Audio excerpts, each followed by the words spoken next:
Morning, everybody. Thanks for coming. It's a really exciting day. It's incredibly exciting to introduce in just a moment the 18th president of The Ohio State University, Ravi Bellamkonda. He's going to make a few remarks, and then we'll open it for questions. I will call on people, so if you have a question, give me the sign, and I'll put you on the list and wait till I call on you. If we get through everybody, which this is a big group, so I don't know how likely that is, but if we get through everybody, then we'll go around again if people have second questions. Some of you had questions about whether I would be available after, and I will be. So just hang in this room, and then I'll be available after. So I'm going to turn it over to the 18th president of The Ohio State University, Ravi Bellamkonda, and you see we also have a special guest, so we'll start with that. Morning, everybody. We're in the middle of our period 8 of practice 2, and we do not have pads on. So I felt like I could come over, step away from practice, to make sure that I welcome Ravi to our family. So Ravi and I spoke last night. He shared to me how important athletics is to our student experience and all Buckeyes across the globe. As we know, excellence is a standard here at Ohio State. That includes the classroom, healthcare, research, and winning championships on the field. And at the end of the day, we all win with people. We're here to serve, to educate, and develop people at every level, including the student body, the faculty, the staff. I'm looking forward to working with Ravi to continue our excellence as we take it to new levels. And listen, Ravi is he's a bioengineer, he's a neuroscientist, and I'm a football coach, so I'm going to let him take it over from here, and I'm going to go back to coaching the team. But I look forward to working with Ravi moving forward. Congratulations, Ravi. Can I say it's happy birthday? It's Ryan's birthday today. So. Thank you so much. For coming. So thank you for everything that you do. You got it. Congratulations. Thank you, sir. Yeah. Thanks, Coach. Thank you. Thank you, Coach. Go Bucks. Yeah. Good morning, everyone. Thank you so much for being here. I have just a few remarks, like Ben said, and I'm happy to take your questions. As I just shared, it's an honor to be here and serve The Ohio State University. We have fantastic leaders here, like my colleague John Warner, who leads our healthcare enterprise. And Lalita and I are just delighted to be a part of this community for the last 400 plus days. I want to address a few things. We've been in the news a little bit, and I just wanted to address things just to introduce and share with you directly. This is what I'll try to do always. We will try to do the right thing. I'll try to be transparent with you and keep you informed as we go forward and face challenges of the future. I'm still processing President Carter's resignation. Ted recruited us here for my first meeting. I saw a leader I was inspired by, like many of us, and I'm deeply, saddened is one way to describe it about the turn of events, and I feel for him and his family, and I genuinely, he was a fantastic leader for us at Ohio State, and I'm proud of what we've done together, and I wish him the best going forward. The situation is complicated, and I want to respect him and his family and the process. That said, I'm excited for what lies ahead for us. There are also a set of questions that I have been a part of the conversations of about namings and our facilities and buildings. We have a well-established process, as the university has said before, and I think the process is thorough, fair, and open. And I will promise you that we will give each request a full consideration. I want to also address the role that donors and well-wishers of the university play in the university's functions, from athletics, Ryan, from academics to our healthcare mission. We really couldn't be the excellent place that we are without donors.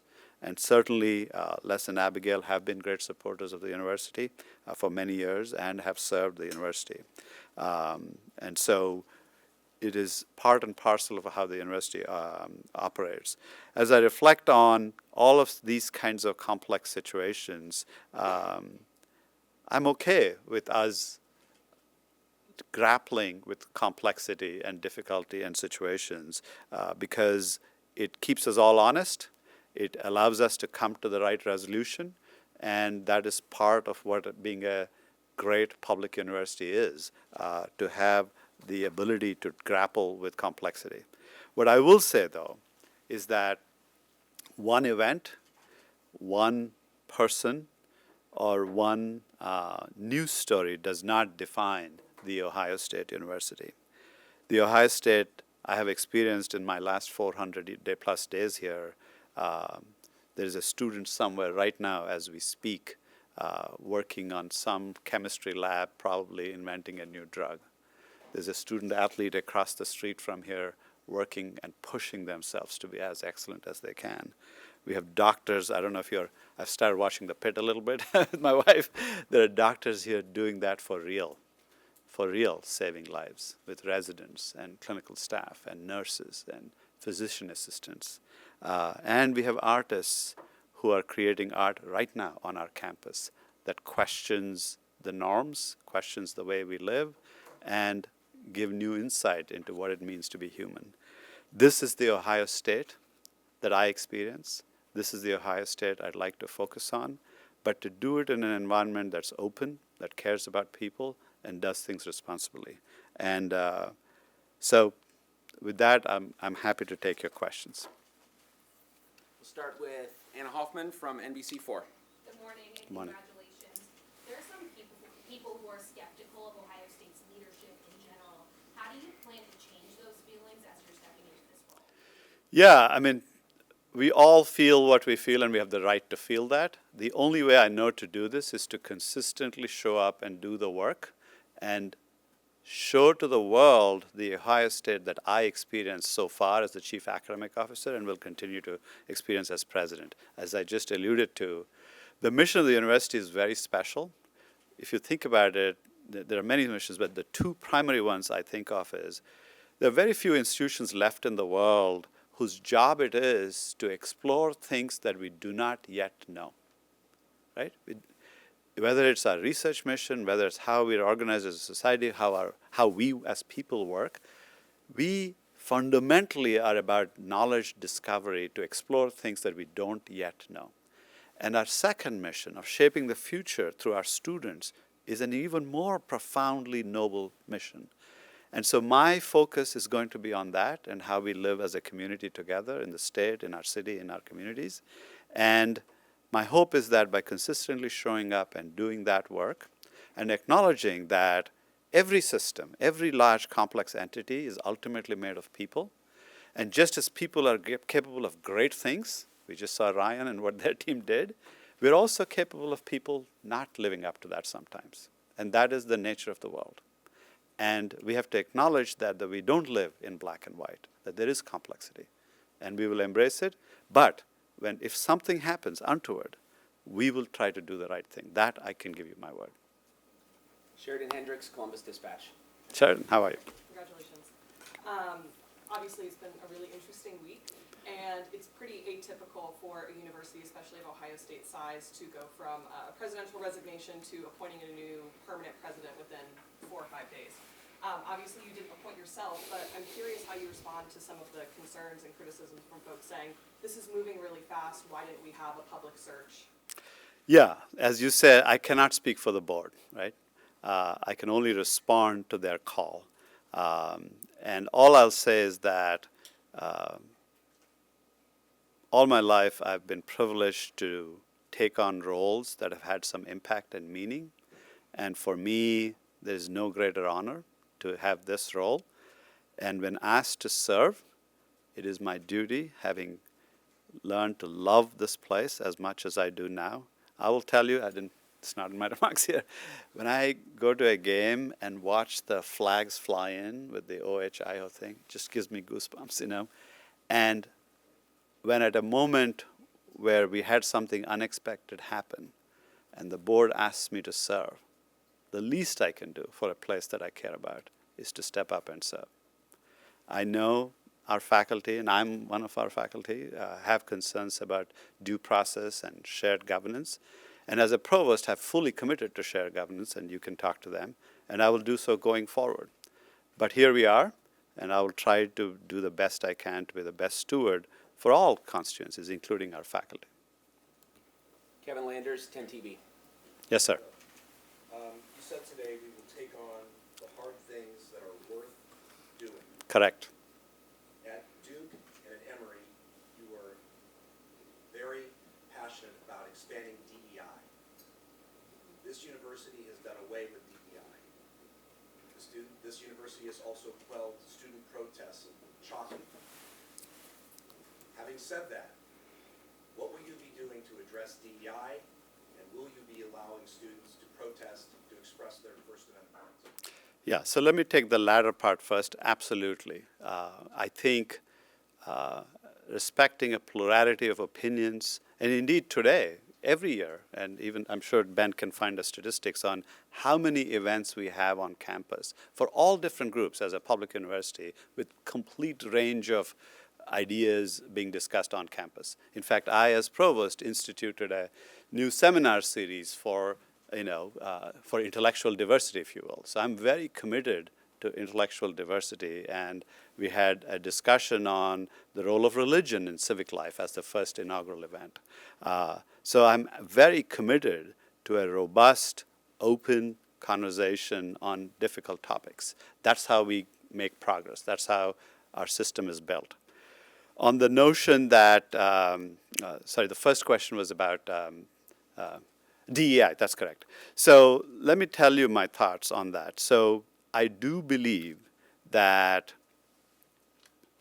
if I may be a professor for just 2 seconds, I do believe that our brains are sort of prediction machines. They have a model of how the world works, and learning happens the minute you run into an idea, a notion, a perspective, a culture that you have not experienced before. And at that moment, when you have a certain view of the world and you run into such things, which we do at universities, and I've consistently said, it is very valuable to have at the university a plurality of opinions and perspectives. And so I am committed to that principle. Whatever you think of my DEI record or not, I'm committed to the principle that the university have in it intellectual diversity that challenges our ideas and notions, and that will be the case going forward. Simon Khan, Spectrum News. How do you plan to rebuild trust after, Ted Carter's resignation and the controversy and the quick turnaround of you being appointed to this position? No, thank you. I understand. My own office, me personally, Lalita and I, our staff, I don't believe we're past, given how recent. I didn't find out. I didn't find out till late Sunday about what had happened, and then the board informed me. So that was, and at 10 o'clock, there was, so it was less than 24 hours. And so I personally am going through my own process to grapple with what happened. As I said, the only way to do this is to remember that the mission of the university is noble, was, is, and will continue to be. And we as leaders and citizens of our community have a responsibility to continue that mission. Because what that mission is not about people. It is not about me. The role that I have as president is not about me. It is about how we can serve the mission of the Ohio State University for all the reasons I alluded to in there. And so the way we rebuild trust is to stay focused on our mission and to try to do it to the best of our ability. And should something happen, as I said, in the future, we will try to address it right away and do our best to fix it and do the right thing. That is the only thing I know. And what people will think of all of that and when is up to you, and you'll tell me, I'm sure. But I believe strongly that it's possible. We are not defined by one thing or one event. We've been around since a long time, 1860, and we will be for another 200 years, I'm sure. And we will do that by committing ourselves to the mission. Amy Wattis, ABC6 and Fox 28. Congratulations, first off. Thank you. I have two questions, kind of. One's more serious, one's a little more fun. What vision do you have? I know you're very new to this role, obviously, with everything happening so quickly. What vision do you have for the university moving forward? If you have one in place, or even have ideas, thoughts to set yourself apart from prior presidents? And then the second question, you made sure to mention CJ, the golden doodle. I'd like to hear more about that. That's right. So can I just answer the second question? I'm just kidding. No, I truly think that at a time where higher ed is under scrutiny, we at The Ohio State University have a special window of opportunity to define to the country and to the world what it means to have institutions of higher ed that are mission-focused, and focused on making a difference in the world through our discovery mission as well as our mission in education.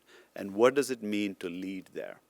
As I told you, I've been fortunate to be at a few good places, and the way we lead is by being unafraid to interpret that mission for ourselves. That answer at Ohio State will look slightly different from an Ivy League or some other place, or another public in another state. And so that's what I'm excited about. It is about excellence. It is about our healthcare mission, our athletics mission, as well as our educational mission. And we need the academic excellence plan that we already have. I was intimately involved in its shaping, and it's an excellent plan, I think. And so we will continue that. And you'll hear more about details about ideas we have on how to grow our own unicorn startups. We have ideas on artificial intelligence. We have ideas in healthcare space that are exciting. We have ideas in the arts that we're excited about. So you will hear more about that in due course. CJ is our golden doodle. She's 7 or 8 going on 1. And my wife thinks that she has me wrapped around one of her toes, which I would deny, but but it's probably true. She's a golden doodle, and she has changed my life. I tell people, she's my first pet. I've never had a pet before. I tell people that I like who I am when I'm with her. That makes sense. Taylor Brock, Spectrum News. So one of the trustees said that they always saw you as a president. Have you ever seen yourself as a president? Would you say, is it a dream role for you? I've heard from others earlier in my career that, how people say, one day you're going to be president. And I've always brushed that aside because I feel like the way you get the next job is by doing your current job well. This is what I tell people when I'm mentoring them. And so I've been very fortunate to have the opportunities I've had. The way I think about leadership roles is that it's not about the leadership title. It's about the work that you want to do. Ever since I was a junior untenured assistant professor to associate professor, and I've had escalating responsibilities, I've taken on roles because having the title is convenient to do the work I wanted to do. It is not for the title. I think at The Ohio State University, we have the chance to be the best public and university in the world. And the scale that we have is impossible to replicate. It's really impossible to replicate. If we can pull off excellence at the scale that we are, truly I believe we can transform the world. To do that, it is convenient to have some leadership responsibilities and titles. And hence, I take this role on. Terry Sullivan, ABC 6 and Fox 28. Congratulations. Thank you. I want to take you back to, I think you said it was Sunday, right? Was it 10 a.m. or 10? It is late Sunday, yeah. Late Sunday. Okay. How did the board approach you? Did they approach you in person? Did you get a phone call? Who was on the other side? What did you think immediately? What did they say? They didn't tell me right away. Well, it was Chairman Zeiger, Trustee Wilkinson, and Trustee Kaplan. They invited me to meet with them in person. And after about 15 or 20 minutes of talking of other things, they told me that at 10 a.m. on Monday, it'll be announced that President Carter, that was the first I heard from them. It almost fell off my chair. I had a mix of emotions, honestly. Primarily some mix of sadness, shock, disbelief that it was happening. They couldn't tell me a lot about why at that time. And even now, what I know is mostly what you know. I don't know anything more than what you know.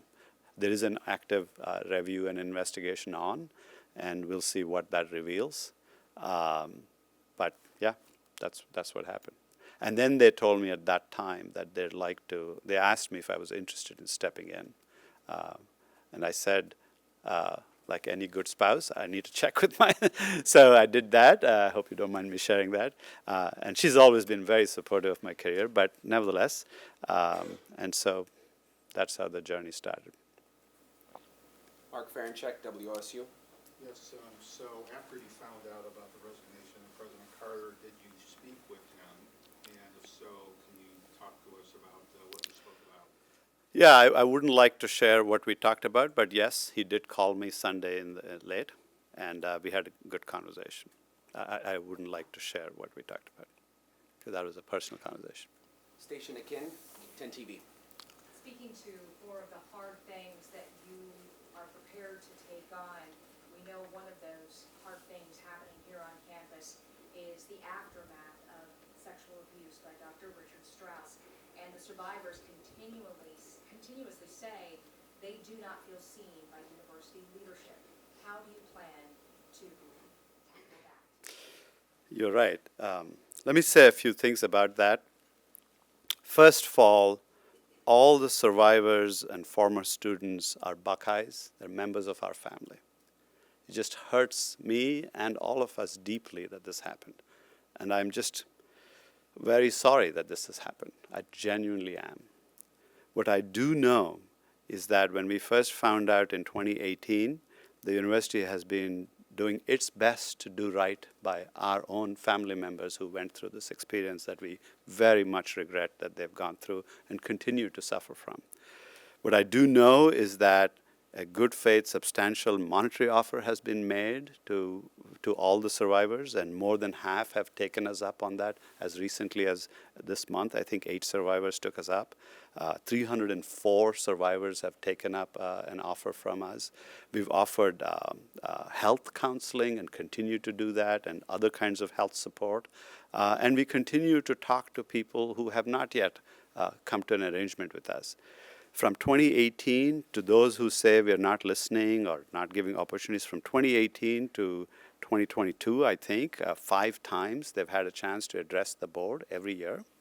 And what happened after that was that there's a litigation that's ongoing, and the judge in the litigation has told us, you need to talk to the lawyers and not to the victims directly. And for that reason, we have not, at board meetings, given them a platform. But those who have settled also have already settled, have tried to talk to us, and we have a process to do that through our compliance office. So I would like to resolve this as much as our survivors would.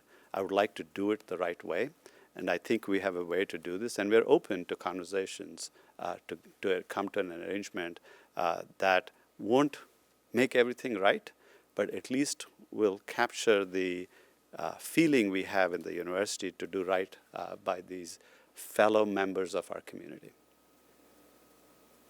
Emma Wozniak, Columbus Dispatch. Congratulations. Thank you. You're the 3rd president Ohio State has seen in 5 years.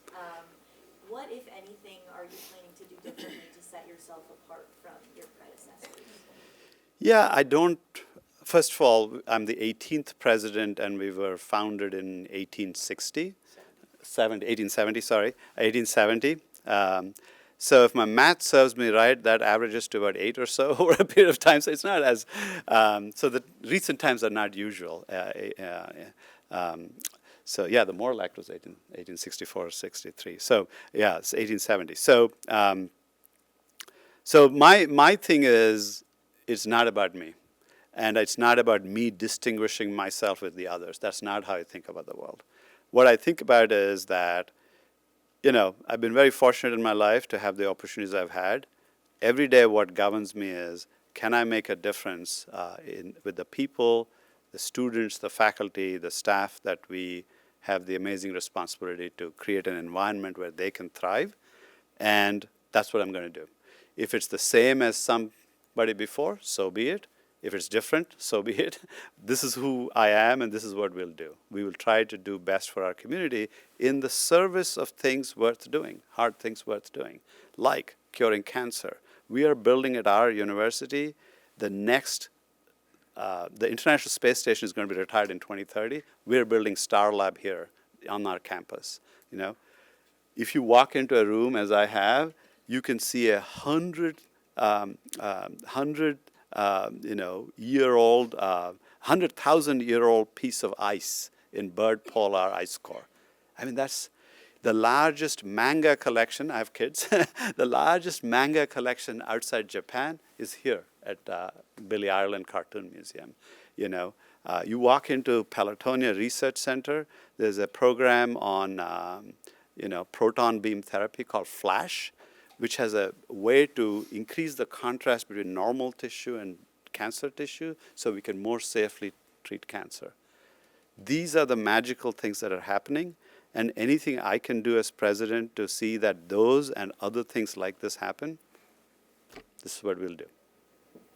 Noah Blundo, Handa News. Good morning. The state government has shown a lot more interest in the operations of Ohio State and other higher education institutions in Ohio. What will be your approach to interacting with leaders in the legislature and the administration? Yeah, we are a state university and a public university. And indeed, this conversation is not just unique to Ohio. Across the nation, we've had the reason to ask ourselves, how should higher ed present itself? What is success for higher ed and what is its role? And I welcome that conversation. Indeed, I've already, in my academic officer role as a chief academic officer, spoken to several members of our state legislature. And by and large, they also want Ohio State to do well. They want excellence to be pursued. We may have periodically discussions on what that exactly looks like, and I look forward to those discussions.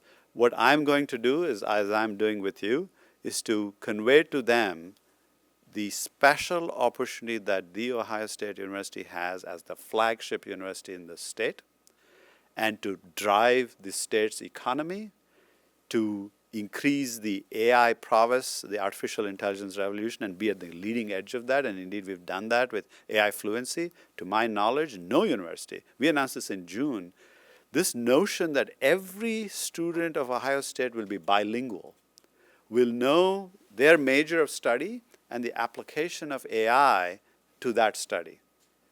We are the first ones to say every major, not just more computer scientists, the history, literature majors will do this, is a bold thing. And that has a transformative potential for the workforce of our state, because most of our students stay in Ohio. And so that's the conversation I'd like to have with our legislators while addressing any concerns they have, which again, ultimately these things come down to trust and common purpose. And I have no reason to believe that, that we don't share a common purpose. What I will do is, and as they have also, have a deep commitment to academic freedom and our ability to ask ourselves hard questions in the pursuit of truth, no matter what those questions are, and we will strive very hard to preserve that core principle. So I'm going to call on Katie Millard, and then we probably have time for one or two more. Katie Millard, NBC4. Hi, Katie. Congratulations. Thank you. I just wanted to ask, I've heard a lot of comments from professors especially when reflecting on Ted Carter's presidency about concerns that he approached it as CEO of the university. Is that the approach that you would take? Well, we'll see how my approach will be described. I think every leadership role I've had and every leadership role every leader has a job description, but I have found that mostly because of the complexity of these places, it's a suggestion. So there is some room to interpret it. And I'm sure I'll interpret it my own way, as I have the provost role. So I think I'll let others describe what that looks like.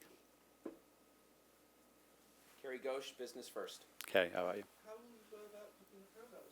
What other members of your cabinet? Good question. I'm very vested in the wonderful plan that we already have. And I think there's fantastic ideas. I don't think we need a new strategic plan and things like this. So we intend to continue and build on a plan that we already have, which is fantastic. I had a role in shaping. Many of my cabinet colleagues had a role in shaping. So I will probably name, I haven't made final decisions, probably name an interim provost, and then hopefully do a national search for a permanent provost in due course.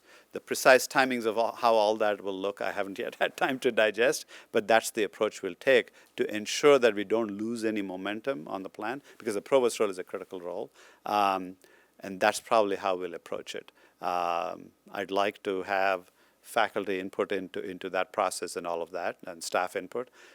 So that's the way I'm thinking about it.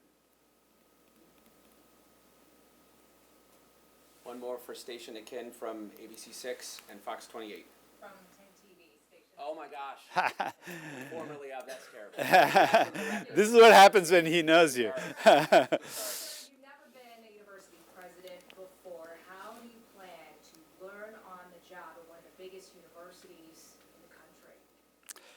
there's no way to learn complex things. When I became dean, I had never been a dean before. When I was provost, I had never been a provost before. And there's always, you're exactly right, there's always things to learn. But I've learned that there's no simulation for being the leader that you are.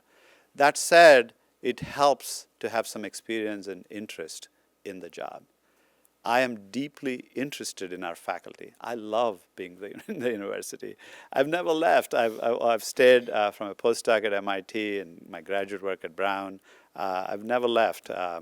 That's because I love the university. I love all the things it does from the arts. So my thing is that I will stay humble. I will try to do the right thing for the institution and our people, our staff, our students and faculty. And I'll rely on good feedback from you, and I have wonderful other leaders. You never do these things alone. We have an excellent group of deans, department chairs, faculty leaders, cabinet colleagues, and it's a team sport. It's always about that. And so my hope is, with the counsel of all the wisdom that already exists here, I'll have some role to play in actually thinking deeply about what excellence means. Yes, it means rankings and highly reputed programs. Ultimately, I think excellence is an attitude. It's a way of thinking and being. And that's the conversation, I think, as president, I'd like to facilitate. Excellence is not just a state. It's not that we become top 10 public, which we will, by the way. It is about behaving in a way that is exacting, because the impact of excellence is so important for us in our mission. Laura Hancock, Cleveland.com. Thank you. Just a really quick bio. You were at Case Western from what year to what year? I was there from 95 to 2003. I still root for the Browns. I'll get in trouble with the Bengals fans here. Never stopped. When the Cavaliers won, I'm telling you, it was one of the best days of my life. And I'm not pandering to my Cleveland friends here, but it really was. To come back 1-3 was unbelievable. But yes, and we still have good friends in Cleveland. All right, we're an educational institution, so I'm going to put them on the spot. We have Ali Wolf and Davis Beatty from the Lantern. Would you like to ask the final question? Hi, how are you? Thank you for what you do. My son also wrote for the student newspaper. So.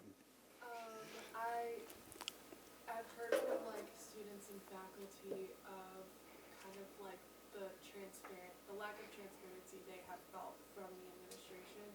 How can you possibly have plans to kind of change that and adjust what they've been feeling? No, see, the challenge is that when you have a large institution like ours, you can never over communicate. However much you communicate, it's not enough, right? We send emails, and I can see not many people open the emails. So I will do my best to meet in person, but the students is not a monolithic thing, as you know. The student government is wonderfully representative, but doesn't represent all the students and how they feel. So there's no good way to do this, unfortunately. But I will do my best. I love students. Actually, Lalita and I have hosted students in our house many times, and we'd like to do things like that. And be open, and I truly, genuinely, both of us love spending time with students, and we intend to do that. And hopefully over time, they will feel like they know what's going on. Or maybe I need to be on TikTok or something, I don't know. So. All right, thank you everybody.